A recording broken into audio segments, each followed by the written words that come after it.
So, you sponsored, and we had this public hearing concerning this. The stakeholders came together.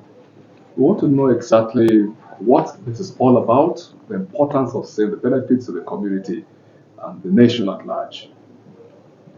Okay. First of all, self-introduction. Yes, normally.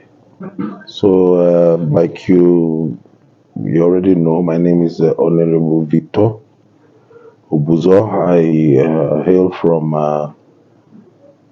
Ahoda West local government, and I represent the people of Ahoda West, Oba, Egbima Ndoni Federal Constituency. I'm from Rivers State.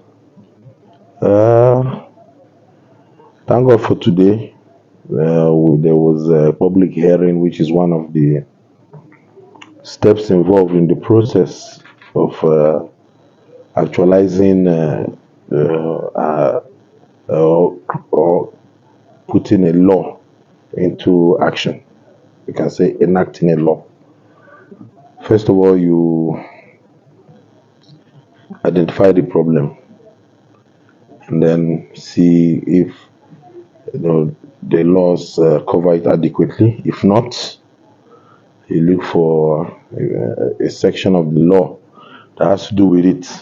Maybe either you can approach it by amending a law, or it might be just a fresh establishment act or bill you want to move, that you have to move to address that issue. In this case, what we're dealing with was eye care.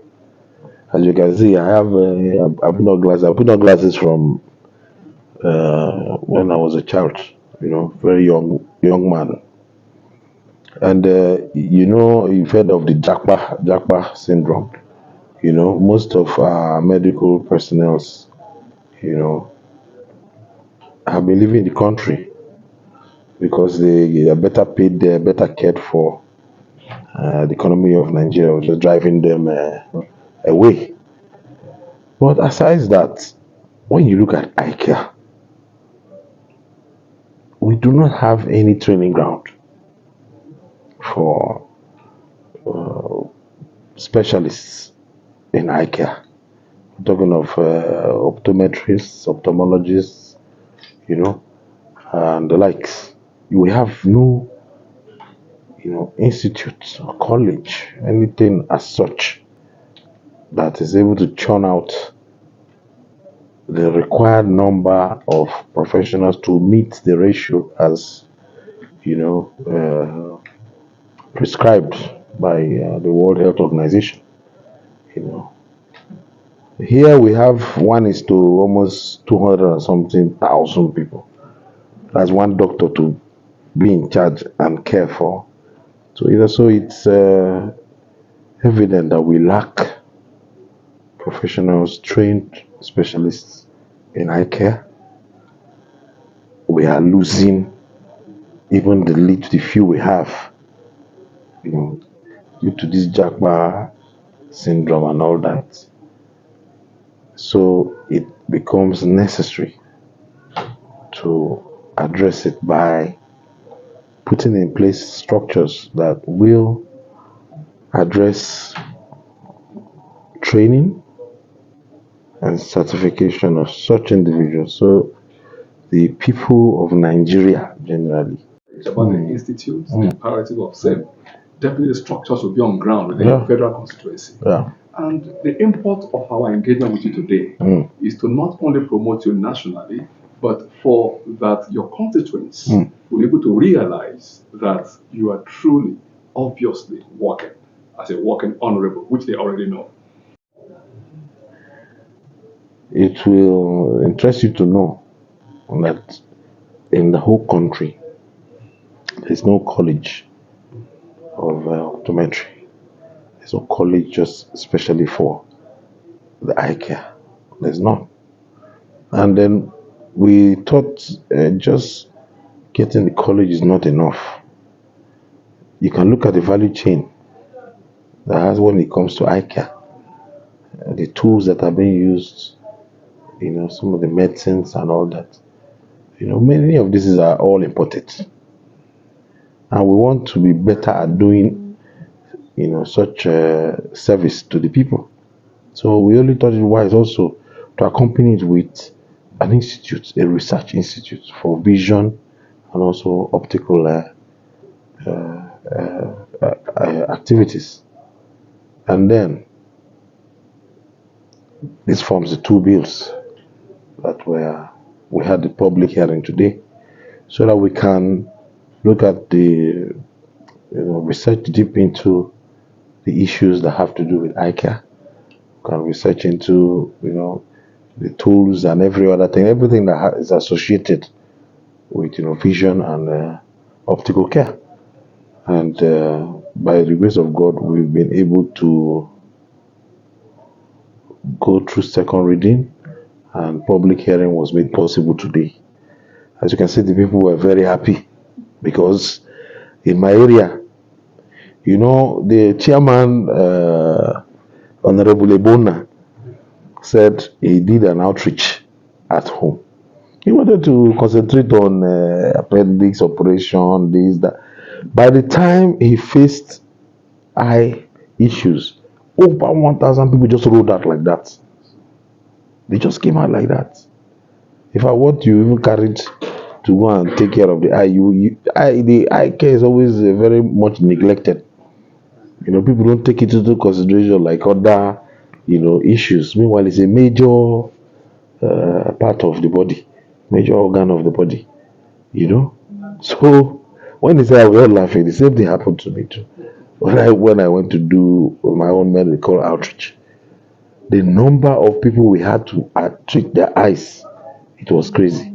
There were so many of them, so many. With all the glasses we came with, over 1,000, we utilized it. This your response Yeah. actually gives me a leading to second question. All right. By the executive president. It means the next step we are looking at how to Fund the implementation structures, like you rightfully said, and then put together the staff and all that. So, talking about employment, people will, at least if you talk about the casual level of employment, the security men, the gardeners and all that, the it will be given to the people who are in the immediate vicinity. Aside that, you know, we are educated people. So those of them who we have a lot of them overseas, and we have a lot of them also in the country who can come back and add value to the university or the institution. They can come there and be gainfully employed, and work right there. And then, it will also bring much of hope to the people, and then hope and also good aspiration will be given to them as they are from tender age. They can see as well as I want to become an optician. So it will transform the place in terms of their